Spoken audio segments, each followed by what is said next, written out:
Welcome to my channel postal help desk. দেখো তোমরা জানো GDS2 MTS এবং GDS2 পোস্টম্যানের কমন এক্সাম হয় এখন, যার নোটিফিকেশন মডেল নোটিফিকেশন ডিরেক্টরেট থেকে 8 জুলাই আমরা জানতে পারবো এবং প্রত্যেকটি সার্কেল থেকে নোটিফিকেশন জারি হবে 16 জুলাই 2025-এ। এটি হচ্ছে একটি কমন এক্সাম, অর্থাৎ ফার্স্ট পেপারটি MTS পোস্টম্যান সবাইকেই দিতে হচ্ছে এবং নোটিফিকেশন অর্থাৎ ফর্ম ফিল আপের লাস্ট ডেট হচ্ছে 8ই আগস্ট এবং এক্সাম কিন্তু তোমাদের হচ্ছে 31শে আগস্ট, অর্থাৎ 31/8/2025-এ কিন্তু তোমাদের MTS এবং পোস্টম্যান এক্সাম হচ্ছে। আজকে আমি যে বিষয়টি নিয়ে তোমাদের বলবো যে 2025 সালে তোমাদের MTS এবং পোস্টম্যান এক্সামে যে গত বছর যে রিল্যাক্সেশনটি ছিল সেটি এবার মিলবে কি মিলবে না, অর্থাৎ রিল্যাক্সেশন কি এবার থাকবে কি থাকবে না। দেখো আমার পয়েন্ট অফ ভিউ থেকে আমি তোমাদের বলবো, অফিসিয়ালি কোনো কিন্তু বিজ্ঞপ্তি এটি নয়, কিন্তু সেটা নিয়ে তোমরা আশা করি বুঝে যাবে আর কয়েকদিনের মধ্যেই সমাধান হচ্ছে, কেননা আমরা 16 জুলাইতে কিন্তু বুঝতে পারবো যে আমাদের সার্কেলের যে নোটিফিকেশন সেখানেই আমাদের কনফার্ম হয়ে যাবে যে এবার রিল্যাক্সেশন থাকছে কি থাকছে না। তবে আমি তোমাদের এই কারণেই অ্যাডভান্স বলতে যাচ্ছি যে সম্ভাবনা কত % রয়েছে থাকার এবং কি কারণে থাকতে পারে কি থাকতে পারে না সেটা বিশ্লেষণ করে আমি একটু তোমাদের দেখাবো, কেননা যত তাড়াতাড়ি তোমরা ব্যাপারটা ভালো করে বুঝতে পারবে তোমাদের কিন্তু একটু প্রিপারেশন নিতে সুবিধা হবে। কেননা তোমরা জানো যে 24-এর যে এক্সাম সেটিতে অনেক প্রশ্নপত্র ভুল ছিল, সিলেবাস বহির্ভূত অনেক প্রশ্ন ছিল, কেস হয়ে গেছে এবং তার জন্য কিন্তু পুরো 24 সালের রেজাল্ট 24 সালে কিন্তু কমপ্লিট হয়নি। সেই হিসাবে কিন্তু এবার 2025 সালে প্রশ্নপত্র খুবই কঠিন হবে এবং একটু হলেও সিলেবাস থেকেই দেওয়ার চেষ্টা করবে, কেননা আবার না হলে আবার কেস হয়ে যেতে পারে, আবার ডিলে হয়ে যেতে পারে। তাই তোমরা প্রস্তুতি শুরু করে দাও, ভালোভাবে পড়তে হবে। এবার প্রশ্নপত্র যেমনই হোক তোমাদের জন্য খুব আশানুরূপ ফল হয় এবং তোমরা যেন ভালো একটা জায়গায় পোস্টিং পেয়ে যাও। এবং এবার ভ্যাকান্সি খুব একটা বেশি থাকবে না, তবে MTS-এর এখানে আরেকটি বিষয় রয়েছে। MTS-এ ভ্যাকান্সি তাও আমার মতে 300+ তো থাকবেই, কিন্তু পোস্টম্যানের জন্য এখানে একটি বিষয় রয়েছে। পোস্টম্যানে প্রচুর ভ্যাকান্সি রয়েছে, বাট তোমরা জানো যে রিসেন্ট অনেক জায়গাতে IDC চালু হচ্ছে। IDC ইন্ডিপেন্ডেন্ট ডেলিভারি সিস্টেম চালু হওয়ার কারণে কিন্তু অনেক কয়েকটা পিনকোড মিলে একটি পয়েন্ট হচ্ছে, যে পয়েন্ট থেকে পুরো এরিয়াটাকে কিন্তু ডেলিভার্ড করা হবে এবং সেক্ষেত্রে কিন্তু লোক কম লাগবে এবং পোস্টম্যানের সংখ্যা কিন্তু অনেক জায়গায় কমে যেতে পারে, কারণ অনেক বড় এরিয়া মিলে যখন একটি ডেলিভারি সেন্টার হবে, IDC সিস্টেম চালু হবে, তাতে কিন্তু পোস্টম্যানে ঘাটতি হবে। কিন্তু আমাদের এবার দেখতে হবে যে পোস্টম্যান সেই হিসাবে আমরা নোটিফিকেশানে বুঝতে পারবো, কেননা এবার কিন্তু অনেকটাই ভালো লাগছে যে দেখো PA নোটিফিকেশানটা যদি তোমরা তাকাও, এখানে কিন্তু এবার ওরা ভ্যাকান্সি আপডেট কিন্তু দিয়ে দিচ্ছে।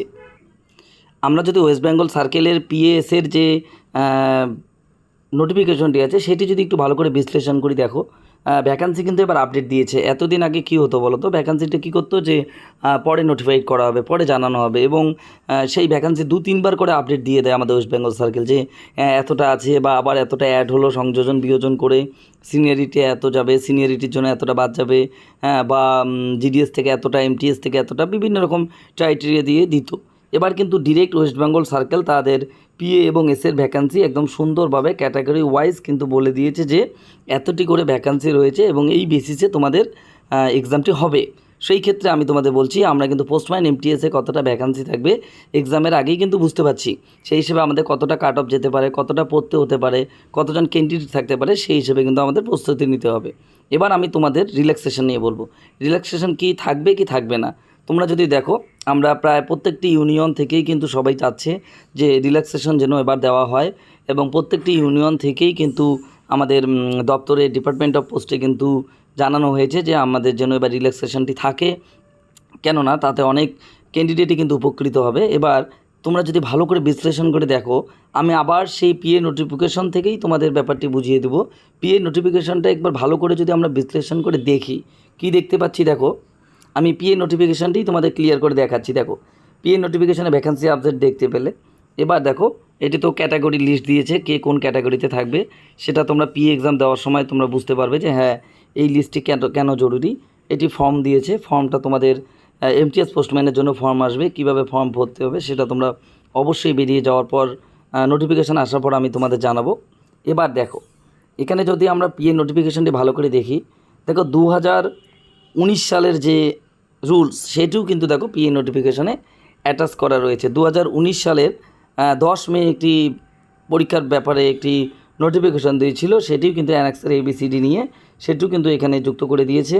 এবার তার সঙ্গে যদি তোমরা দেখো ওইটি গেল, এর সঙ্গে আরেকটি আমি দেখাবো, এটি সিলেবাস রয়েছে এবার সিলেবাসের মধ্যেও যে ব্যাপারটি রয়েছে দেখো, সিলেবাস ওরা ওল্ড সিলেবাস নিউ সিলেবাস সমস্ত কিছুই কিন্তু দিয়ে দিয়েছে। এখানে কিন্তু বোঝা যাচ্ছে না যে কোনটা আপডেটেড সিলেবাস, কোনটা নিয়ে পরীক্ষা হবে, কিভাবে পরীক্ষা হবে, অর্থাৎ পুরনো যে রুলস সেই রুলসের সঙ্গে নতুন রুলস সমস্তটাই কিন্তু এখানে এরা দিয়ে দিয়েছে। যাক, তারপরও তোমরা যারা পিএ এক্সাম দেবে তোমরা নিশ্চয়ই জানো যে কারেন্ট সিলেবাস কী রয়েছে, কোনটা কোনটা পড়তে হবে, কিভাবে পড়তে হবে, সেই হিসাবে তোমরা প্রস্তুতি নাও। তাহলে তোমাদের আর এই বিষয় নিয়ে কোনো অসুবিধা থাকবে না। এবার আমি আসবো, দেখো 19 সালের কিন্তু আমরা একটা রুলস দেখলাম যে 19 সালে ডিপার্টমেন্ট অফ পোস্টের এক্সামের জন্য যা রুলস ছিল সেটি দিয়েছে, এবং এর সঙ্গে এর পরের যে রুলসটি আমি দেখাবো তোমাদের। দেখো এবার দেখো সিলেবাস এবং প্যাটার্ন নিয়েও কিন্তু আরেকটি 10 জুন 2019 আরেকটি বিজ্ঞপ্তি কিন্তু চিফ পোস্টমাস্টার জেনারেলকে করা হয়েছে। প্রত্যেকটা অল চিফ পিএমজির কাছে করা হয়েছে কি, revision of syllabus and pattern of examination, অর্থাৎ এমটিএস পোস্টম্যান এবং মেইল গার্ড এক্সাম এবং পিএসএ এক্সামের জন্য যে সিলেবাস এবং প্যাটার্ন, যে নিউ সিলেবাস এবং নিউ প্যাটার্ন, সেটি কিন্তু ওরা অ্যানাক্সের ABCD হিসাবে কিন্তু কিভাবে কোন পরীক্ষা হবে, কোন সাবজেক্টে কতটা হবে, সিলেবাস কি থাকবে, কোনটা থাকবে কোনটা থাকবে না, সেকেন্ড পার্টের ব্যাপারটা, থার্ড পার্টের ব্যাপার নিয়ে কিন্তু ভেঙে দিয়েছিল। সেই নোটিফিকেশনটাও কিন্তু এখানে অ্যাটাচ করে দেওয়া আছে। দেখো রিভিশন সিলেবাস এবং প্যাটার্ন এক্সামিনেশন নিয়ে 2019 সালে 10 মেতে আমরা দেখলাম। আবার দেখো 26 জুনে আরেকটি নোটিফিকেশন, অর্থাৎ সে বছর কিন্তু যত ধরনের রুলস রেগুলেশন হয়েছিল যে কার জন্য কতটা কোয়ালিফাইং মার্কস লাগবে, কি আছে নেই, সমস্তটা কিন্তু যে কন্টিনিউ যে চেঞ্জেসটি এসেছিল সেই চেঞ্জেস কিন্তু সমস্ত কিছুই কিন্তু এখানে অ্যাটাচ করে রয়েছে। যেটা বর্তমান যে কারেন্ট সিলেবাস রয়েছে বা কারেন্ট যে পজিশন রয়েছে সেক্ষেত্রে কিন্তু অনেকটা চেঞ্জ। এবার দেখো 26 জুনের সঙ্গে সঙ্গে আবার 28 জুনে আরেকটি revision of syllabus and pattern examination, যেটি হচ্ছে এমটিএস পোস্টম্যান মেইল গার্ড পিএসের জন্য হয়েছিল, সেটিও কিন্তু এখানে অ্যাটাচ করে দেওয়া রয়েছে। অর্থাৎ পিএস সিলেবাসটাতে আমরা দেখতে পাচ্ছি যে যত ধরনের রুলস রয়েছে কোনোটাও কিন্তু এই নোটিফিকেশনের মধ্যে বাদ নেই। এবার দেখো আবার সেই 11 জুলাই 2019 আবার আরেকটি একই topic, revision of syllabus and pattern of examination conduct by the department of post, appointment by the post of MTS postman mail guard PA and SA regarding, অর্থাৎ যত ধরনের ফার্স্ট পেপার সেকেন্ড পেপার বলো বা যে চেঞ্জেসগুলো রয়েছে সেগুলো কিন্তু সমস্তটাই অ্যাটাচ করা রয়েছে। কিন্তু দেখো 25 সালের নোটিফিকেশন, এখানে জাস্ট থাকবে যে এই সালটাতে কি রুলস অ্যাপ্লিকেবল হবে কি হবে না, তা না, সবটাই কিন্তু এখানে অ্যাটাচ করা রয়েছে। আবার যদি আমরা দেখি রিগার্ডিং সিলেবাস এবং রুলস নিয়ে আবার 23 জুলাই 2019 আরেকটি নোটিফিকেশনটাও কিন্তু এর মধ্যে দেওয়া রয়েছে যে কতটা পেপার 1-এ কী থাকবে, কতটা থাকবে কি থাকবে না, সবটাই। আবার দেখো 9 সেপ্টেম্বরে আবার রিভিশন অফ প্যাটার্ন সিলেবাস এবং কোয়ালিফাইং মার্কস, পেপার 3-তে কতটা কোয়ালিফাইং মার্কস পেতে হবে, ডেস্টে কতটা মার্কস পেলে তবে তুমি পিএসএ পোস্টম্যান মেইল গার্ডের জন্য অ্যাপ্লিকেবল হবে। এটি এমটিএসের জন্য নয়, কারণ এমটিএসে ডেস্ট দিতে হয় না। এটি কিন্তু 9 সেপ্টেম্বর 2021 একটি রুলস জারি করেছিল, সেই হিসেবে কত % মার্কস পেতে হবে এটিও কিন্তু এখন চেঞ্জেস হয়ে গেছে। অর্থাৎ দেখো ডিপার্টমেন্ট অফ পোস্টের যা নোটিফিকেশনটি বেরোচ্ছে প্রতি বছরই, ওখানে ওরা পুরনো কোনো রুলসকেই কিন্তু ছাড়ছে না, রিসেন্ট যে পরিবর্তনগুলো সেগুলোর সঙ্গে সমস্ত রুলকেই কিন্তু দিয়ে দিচ্ছে। এখানে আরেকটি রুলস যদি তোমরা দেখো 21 নভেম্বর 2022 কী বলছে, clarification regarding exception in appear in data entry skill test in visually handicapped, অর্থাৎ হ্যান্ডিক্যাপদের জন্য যে ডেস্ট এক্সামটি সেই নিয়েও কিন্তু আরেকটি রুলস হয়েছিল, সেটিও কিন্তু এখানে অ্যাটাচ করে দেওয়া রয়েছে।